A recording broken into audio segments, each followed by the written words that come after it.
오늘은 어린이 주일로 지키는 주일입니다.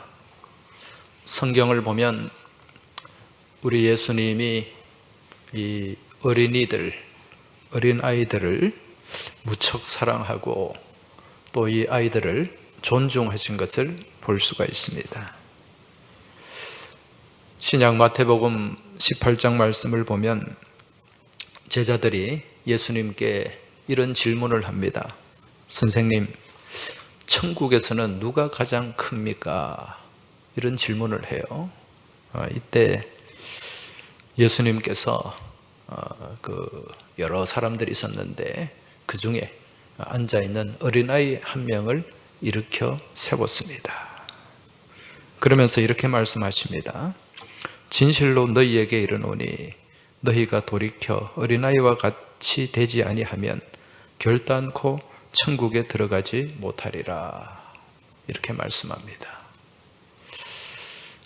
천국에서 인정받는 자, 천국에서 귀하게 여김을 받는 자는 어린아이와 같이 되어야 된다. 그런 말씀이죠. 마태복음 21장에 보면 예수님께서 나귀를 타고 예루살렘에 입성을 하십니다. 예루살렘에 들어가셔서 그 이튿날 성전에 들어가셔서 성전 정화를 하셨어요. 거기에 돈을 바꾸고 또 비둘기를 팔고 이렇게 하면서 폭리를 취하는 그런 장사치들을 다 내쫓으시고 또 그들이 또 하는 영업장에 집기를 다 집어 던져버렸어요. 그리고 앞을 보지 못하는 시각장애인들, 그리고 걸음이 불편한 지체장애인들, 이들을 주님께서 품어주시고 또 치료를 해주셨어요. 이때 그 모습을 바라본 어린아이들이 있었습니다. 어린아이들이 호산나 다윗의 자손이여 그러면서 소리를 지르면서 주님을 찬양했습니다. 이 모습을 본 대제사장과 서기관들이 이 어린아이들을 막 꾸짖었어요. 분노를 하면서 그렇게 꾸짖었습니다. 그때 예수님이 이들을 향해서 뭐라고 말씀하셨는가? 너희는 성경에서 어린아이와 젖먹이들의 입에서 나오는 찬미를 온전하게 하셨나이다 하는 말씀을 읽어보지 못했느냐? 지금 이 말씀은 이 어린아이들의 입에서 나오는 그 찬양, 그 찬미를 하나님이 가장 기쁘게 받으신다는 말씀이에요. 대제사장과 서기관들, 당신들은 화려한 옷을 입고 근엄하고 거룩한 척하지만 당신들보다 이처럼 맑은 영으로 찬미하는 저 어린아이들의 모습을 하나님은 더 귀하게 여기시고 기쁘게 받으신다는 거예요. 여러분, 사실 2000년 전에는 이 어린아이들 또 이 여성들 이 사회적으로 굉장히 냉대를 받았습니다. 제대로 된 인격적인 대접을 받지 못했다는 거예요. 그래서 이 인구조사를 할 때도 여성과 어린이는 포함이 됐다 안 됐다? 안 되었어요. 그리고 이런 모임에서 인원을 파악할 때도 거기 통계에 포함이 되지 않습니다. 그래서 성경에도 보면은 출애굽했을 때 거기에 60만 명이 출애굽했다. 그런데 거기 앞에 뭐가 나옵니까? 장정만 60만이다. 이 남자들, 성년 남자들만. 거기에 어린아이와 여성들은 빠져 있는 거예요. 그리고 오병이어 기적을 일으켰을 때도 어린아이와 여자와 어린아이 외에 몇 명이었더라. 그렇게 기록을 하고 있습니다. 이처럼 당시에 온 사회가 어린아이들을 무시했지만은 우리 예수님은 이 어린아이와 같이 되지 않으면 결코 천국의 주인이 될 수 없다. 이렇게 말씀하면서 어린아이들이 이 주님 앞에 나오는 것을 막지 마라. 그렇게 말씀을 하셨어요. 지금 예수님의 이 말씀은 당시 이 사회적인 통념을 깨뜨리는 파격이었습니다. 그렇다면 예수님은 왜 이런 말씀을 하셨을까요? 그 이유는 바로 이처럼 맑은 어린아이들의 영혼을 통해 하나님 나라의 거룩한 비전을 바라보셨기 때문에 그렇다는 것입니다. 그래서 예수님께서는 주님 앞으로 나오는 이 어린아이들을 친히 안아주시면서 하나님 나라는 바로 이 어린아이와 같은 사람들이 소유하게 되는 나라다, 그렇게 말씀하시고 가르쳐 주신 것입니다. 마태복음 18장 17절 말씀에 보면 내가 진실로 너희에게 이르노니 누구든지 하나님 나라를 어린아이와 같이 받들지 않는 자는 결단코 거기에 들어가지 못하리라. 그렇게 말씀하고 있습니다. 오늘 우리는 이 어린이 주일을 맞이해서 오늘 2부 예배는 이 어린아이들과 같이 세대 통합 예배를 드립니다. 유치부, 아동부, 또 중고등부 청소년들과 또 청년들과 같이 우리가 예배를 드리는데, 우리 교회는 이 젊은이들과 특히 어린아이들, 어린 영혼들을 우리가 정말 귀하게 바라보고 이들을 존중하고 또 이들을 위해서 기도하고 이들을 위해서 우리가 투자를 해야 됩니다. 왜 그렇습니까? 이들이 우리 교회의 희망이고 이 나라 이 민족의 미래이기 때문에 그렇다는 것입니다. 그래서 우리 교회는 늘 기도할 때 교회 학교를 위해서 기도해야 돼요. 미래 세대를 위해서 투자해야 되고 다음 세대를 위해서 기도하고 축복하고 또 믿음의 다음 세대를 우리가 키워나가야 된다는 것입니다. 왜 그렇습니까? 지금 이 시대가 이 믿음의 다음 세대가 지금 뻗어가지를 못해요. 지금 다음 세대가 믿음의 다음 세대가 아니라 다른 세대가 지금 되고 있다는 거죠.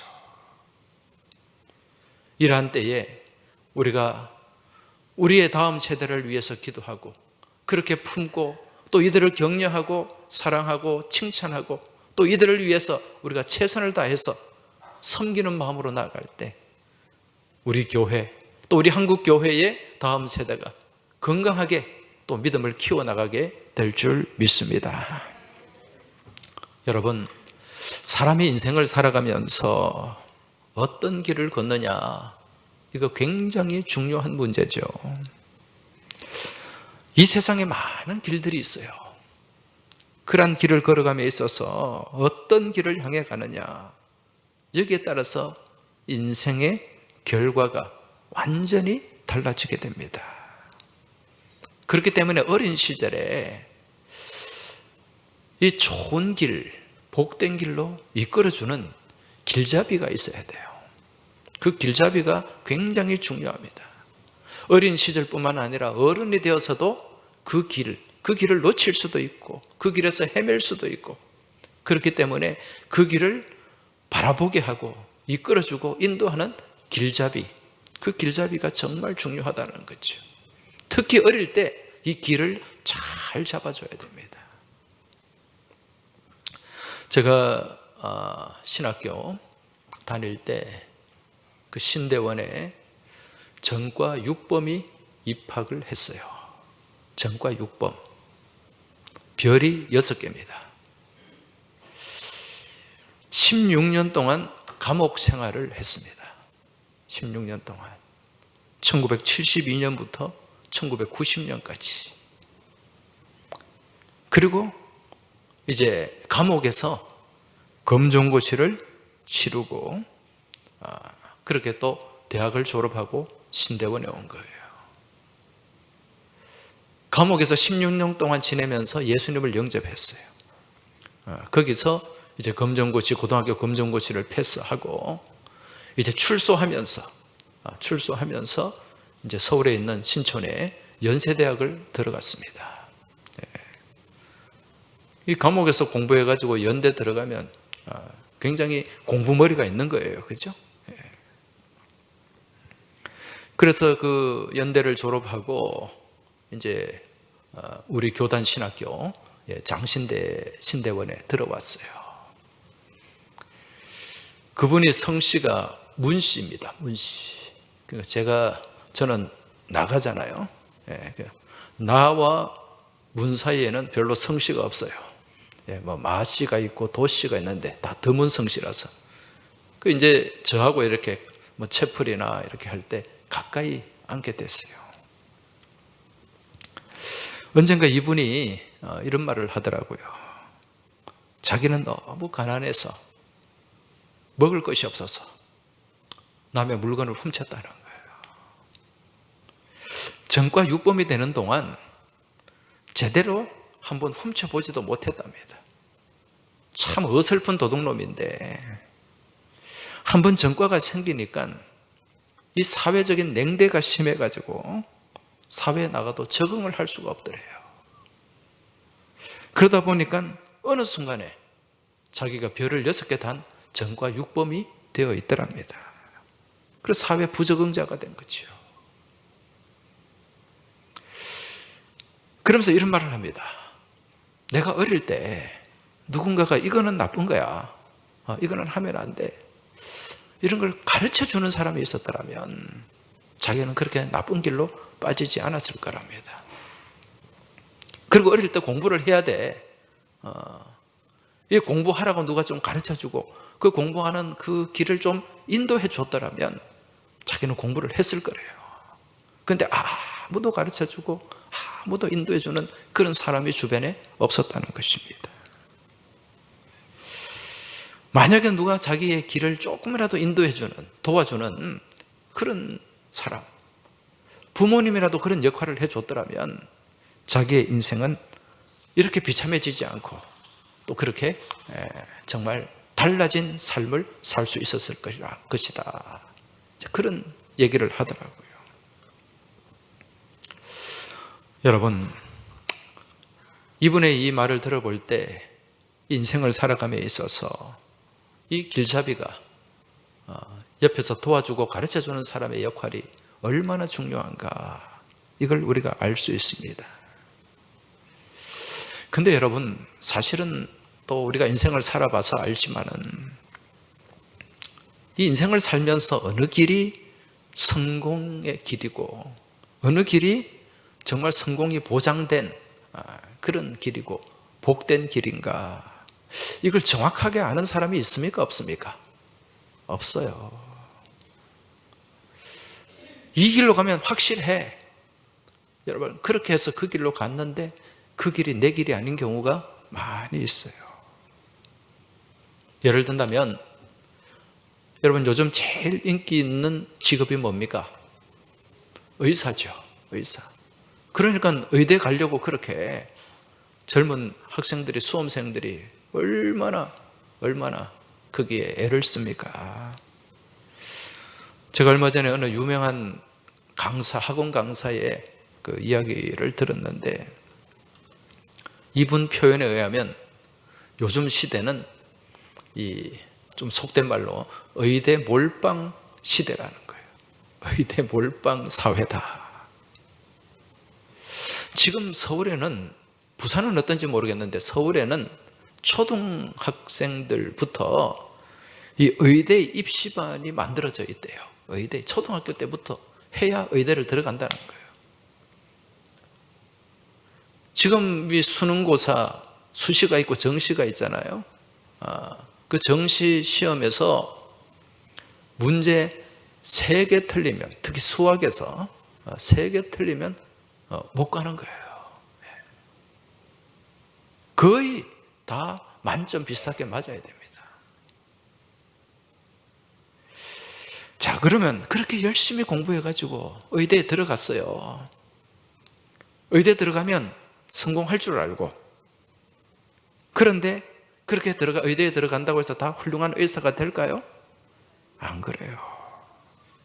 남들이 성공하는 길이라고 해서 그렇게 들어갔는데 들어가 보니까 그 길이 내 길이 아니야. 안 맞아요. 그래서 중도에 그만두는 학생들도 있습니다. 비단 의대뿐만 아니에요. 뭐 소위 말하는 우리가 최고 명문대 서울대나 카이스트나 뭐 이런 좀 유명하고 그렇게 똑똑한 친구들이 들어가는 대학, 거기에 내가 열심히 공부해서 들어갔다고 해서 그게 다 내 길이 아니에요. 또 거기에 안 맞아가지고 나오고, 무슨 경찰대, 육군사관학교 들어가서도 태교하는 사람들이 많이 있습니다. 성공이 보장된, 이 길로만 가면 성공이 보장되었다, 그거 아니라는 거죠. 여러분, 또 의대 또 졸업했다고 해도 의사가 된다고 해서 다 뭐 그렇게 훌륭한 의사가 되는 것도 아니에요. 자, 그렇다면 내가 가장 복된 삶을 살아가도록 나를 최선의 복된 길로 인도하는 최고의 길잡이, 여러분, 그 길잡이는 누구일까요? 나와 가장 가까이 있는 내 부모님? 나를 가르쳐준 선생님? 그렇지 않아요. 최선의 복된 길로 인도하는 최고의 길잡이는 나를 내 부모보다도, 내 형제, 내 부모보다도 더 잘 아시는, 나를 창조하신 우리 하나님 아버지인 줄 믿으시기 바랍니다. 성경 말씀에 보면 우리 하나님이 나를 창조하시고 우리 하나님의 나의 형질까지도 모두 아시고, 내 형질, 내 DNA를 하나님이 다 아신다는 거예요. 내 생각과 나의 안고 일어섬을 아시고 나의 인생의 모든 것을 알고 계시는 우리 하나님, 그분이 나의 최고의 길잡이라는 거예요. 시편 139편 1절에서 4절 말씀을 보면 이런 말씀이 나옵니다. 여호와여, 주께서 나를 살펴보셨으므로 나를 아시나이다. 주께서 내가 안고 일어섬을 아시고 멀리서도 나의 생각을 밝히 아시오며 나의 모든 길과 내가 눕는 것을 살펴보셨으므로 나의 모든 행위를 아시오니 여호와여, 내 혀의 말을 알지 못하시는 것이 하나도 없으시니이다. 할렐루야. 계속 무슨 말씀이 반복이 됩니까? 아신다는 거예요. 누구를 안다는 겁니까? 나를 아신다는 거예요. 그분이 누굽니까? 나를 지으신 여호와 하나님. 나를 가장 잘 아시는 분이 내가 나아갈 최선의 길, 가장 복된 길을 우리 하나님이 이미 아시고 그분께 내 인생을 맡기고 의지하고 나가면 우리 하나님의 내 인생을 이끌어 주신다는 거죠. 그래서 인생에 많은 고난을 당했던 욥이 그 고난 가운데서 어떤 고백을 합니까? 그러나 내가 가는 길을 그가 아시나니, 내가 가는 그 길을 하나님이 아시나니 그가 나를 단련하신 후에는 내가 순금같이 되어 나오리라. 할렐루야. 여러분, 우리 인생의 최고의 복된 길은 우리를 지으시고 우리를 살피시고 우리를 이끌어 가시는 주님 손에 달려 있음을 믿고 깨달으시기 바랍니다. 그래서 우리 주님이 뭐라고 말씀합니까? 내가 길이다. 내가 길이다. 내가 곧 길이요 진리요 생명이니 주님을 따라 주님 가신 길, 그 길을 가면 우리는 진리를 소유하게 되고 그 진리 안에서 영원한 생명을 우리가 얻게 되는 줄 믿으시기 바랍니다. 여러분, 이러한 길을 우리가 자녀들에게 가르쳐야 돼요. 내 생각과 내 의도와 내 욕심이 담긴 길을 자녀들에게 강요하지 마시기 바랍니다. 막 나는 자녀를 위해서 막 이래 해야 된다, 저래 해야 된다, 이렇게 가야 된다 막 가르치는데 알고 보면 거기에 내 주관이 담겨 있고 내 생각이 담겨 있고 내 욕심이 담겨 있는 거예요. 오히려 그게 자녀를 망치는 경우가 얼마나 많은지 모릅니다. 내 인생과 더불어서 우리 자녀가 나아갈 가장 복된 길을 이미 아시고 그 길을 인도해 나가시는 우리 주님께 우리 인생을 통째로 맡기는 믿음의 지혜가 있길 주의 이름으로 축원합니다. 여러분, 성경의 이스라엘 역사상 가장 지혜로운 사람이 누구였습니까? 솔로몬이죠. 이 솔로몬은 이스라엘 역사뿐만 아니라 인류 역사상 가장 지혜로운 사람이었습니다. 이 솔로몬이 기록한 지혜의 창고, 지혜의 말씀이 무슨 말씀이죠? 잠언 말씀입니다. 잠언. 오늘 우리가 읽은 잠언 말씀, 오늘 이 말씀, 오늘 우리가 읽은 한 절 말씀을 읽었는데 잠언 22장 6절 같이 한번 읽어보겠습니다. 마땅히 행할 길을 아이에게 가르치라. 그리하면 늙어도 그것을 떠나지 아니하리라. 할렐루야. 지금 이 말씀에서 길을 가르쳐라, 길을 가르치라고 말씀합니다. 그 길이 어떤 길이죠? 말씀의 길입니다. 그 길은 믿음의 길입니다. 우리 자녀들에게 이 길을 가르쳐 줘야 된다는 거예요. 내가 생각하고 내가 의도하고 내 욕심이 담긴 길이 아니라 하나님께서 가르쳐 주시는 그 말씀의 길, 믿음의 길, 진리의 길, 생명의 길을 가르쳐 줘야 된다는 거죠. 거기에 여러분 하나님의 은혜가 있고 하나님의 축복이 있는 줄 믿으시기 바랍니다. 여러분, 오늘날 전 세계에서 머리가 가장 좋은 민족이 어느 민족일까요? 머리가 가장 좋은 민족, 유대인, 이스라엘 민족. 유대인이나 이스라엘이나 가다. 그런데요, 우리 그렇게 생각하죠. 몇 년 전에 영국의 유명한 대학인 얼스터 대학교라고 있습니다. 그 대학에서 실제로 전 세계 180여 개국 각 나라의 민족들을 조사를 했어요. 그 수료력, 계산력, 뭐 이런 여러 가지 복합적으로 소위 IQ 검사하고는 조금 다른데 전체적으로 이 머리가 얼마나 좋은가, 이걸 한번 각 민족별로 그렇게 조사를 한 적이 있어요. 이 얼스터 대학뿐만 아니라 또 그 뒤에 스위스 쥐리 대학에서도 이걸 한번 조사를 했어요. 여기에 이제 조사를 했더니 그 순위가 나왔는데 1등 어느 나라일 것 같아요? 예? 이스라엘? 한국? 하여튼 눈치는 빨라가지고 대한민국이 1등이에요. 네. 여러분, 자긍심을 가져도 됩니다. 우리나라가 머리가 제일 좋은 민족이에요. 네. 지금 보세요. 지금 뭐 K, 그동안 우리나라가 참 이게 이 잠재력을, 이 포텐셜을 못 터뜨려서 그렇지, 예수 그리스도 복음이 들어오고 난 뒤에 우리 민족 포텐셜이 터졌어요. 잠재력이 폭발했다는 거예요. 2등이 어딘가? 별로 기분이 안 좋을 거예요. 일본입니다. 3등이 대만이에요. 이 아시아 요 동부가 이쪽이 머리가 참 좋아요.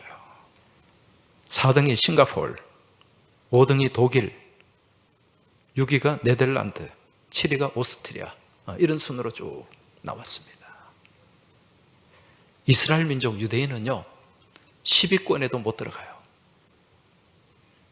그런데 여러분, 전 세계, 지금 전 세계를 휘어잡고 있는 민족이 누굽니까? 유대인들이에요. 유대인들. 자주 말씀드립니다만 우리나라 노벨상 몇 개 탔습니까? 1개 탔죠. 그것도 무슨 노벨상? 평화상. 여러분, 유대인들이 노벨상을 몇 개 탔을까요? 노벨상이 시작된 때 1901년부터 지금까지 노벨 의학상 53명, 53명, 노벨 물리학상 53명, 53명, 노벨 화학상 36명, 노벨 경제학상 31명, 노벨 문학상 15명, 노벨 평화상 5명, 200명 이상의 수상자가 나왔어요. 상상을 초월합니다. 전체 수상자의 22%가 넘습니다. 그런데 유대인의 인구가 몇 명일까요? 예? 930만? 아이고, 얼추 맞췄네. 이스라엘 인구가 현재 845만 명이에요. 845만 명. 그 전 세계에 흩어져 있는 유대인들이 있잖아요. 합쳐도 1,500만 명이 되지 않아요.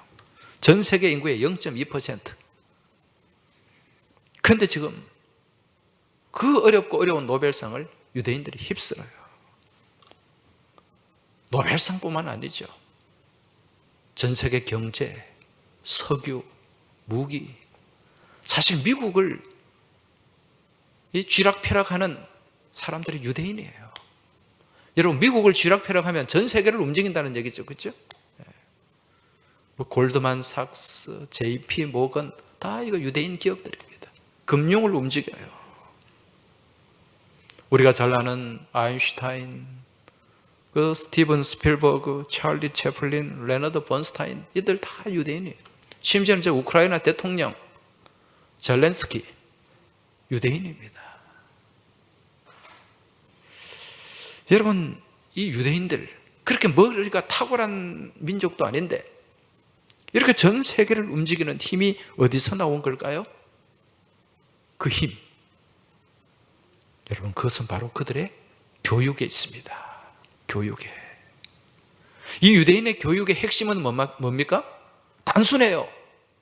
쉐마 교육입니다. 쉐마 교육. 신명기 6장 4절 이후에 나오는 쉐마 이스라엘, 이스라엘아 들으라.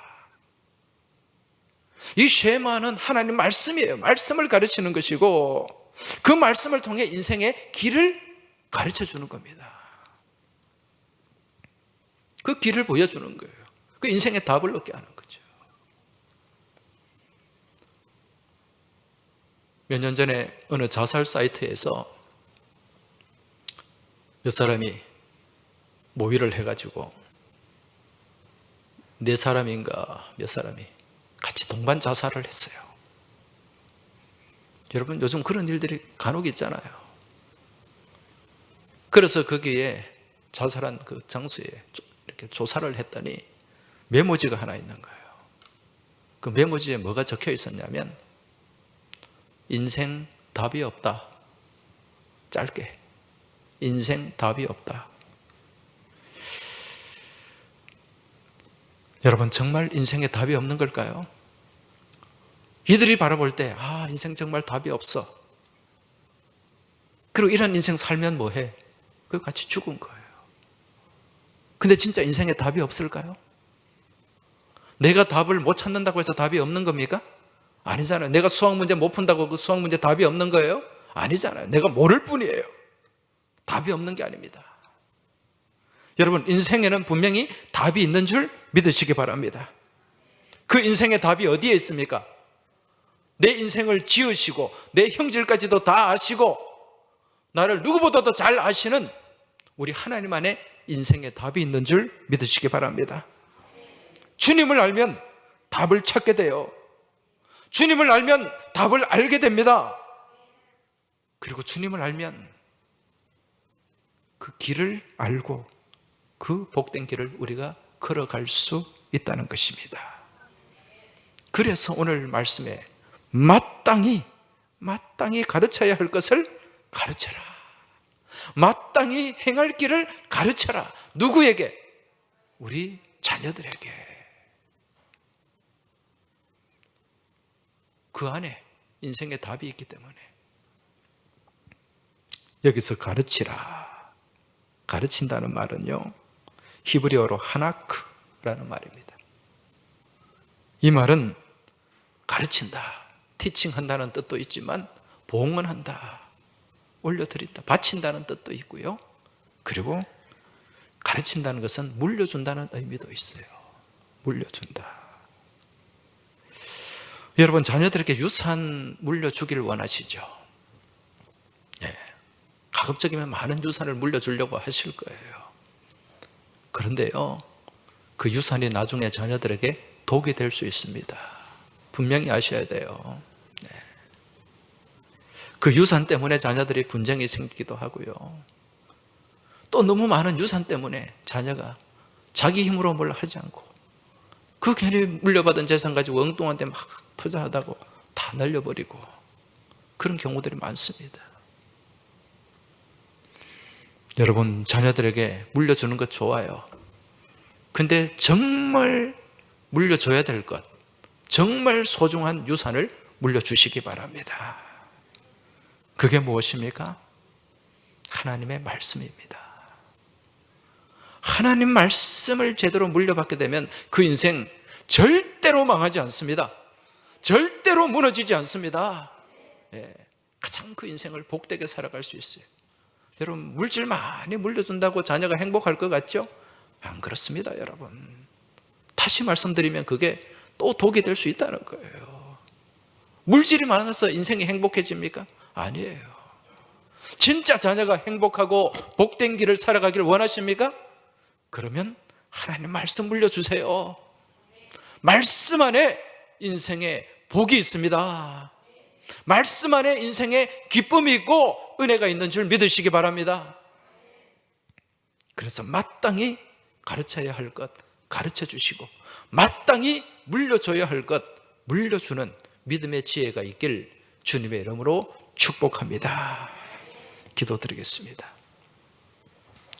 하나님 아버지, 어린이 주일을 맞이해서 저희가 우리 자녀들에게 무엇을 물려줘야 하는가, 이걸 우리가 다시 한번 바라보고 생각하고 깨닫게 하시니 감사를 드립니다. 물고기를 물려주는 어리석은 부모가 아니라 그 물고기를 잡을 수 있는 지혜를 물려주고 가르침을 물려줄 수 있는 저희 모두가 되게 하여 주시옵소서. 우리 교회 다음 세대가 말씀 위에 든든히 세워지길 원합니다. 그리하여 다음 세대가 다른 세대가 되고 있는 이 시대에 하나님의 신실한 친백성의 삶을 살아갈 수 있도록 주님 도와주시고 인도하여 주시옵소서. 우리 주님 예수 그리스도 이름으로 기도하옵나이다. 아멘.